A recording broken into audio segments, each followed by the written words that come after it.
ஒரு சிறிய நகரத்தில் ராமன் என்ற ஒரு சாதாரண மனிதன் வாழ்ந்தான். ஆனா அவனை எல்லோரும் ரெனல் ராமன் என்று அழைத்தார்கள். ராமன், நீங்கள் நலமா?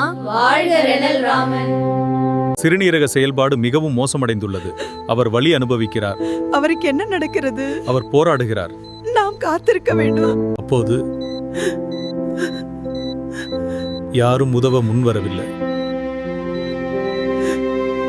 ராமன் ஒரு நிமிடம் கூட யோசிக்காமல் தன் சிறுநீரகத்தை தானமாக கொடுத்தான்.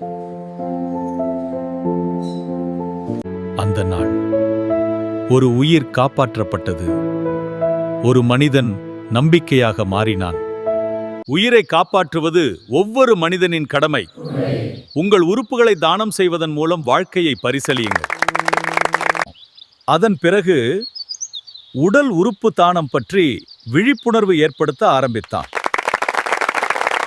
உயிரை கொடுக்க முடியாது, ஆனால் உயிர் காப்பாற்ற முடியும்.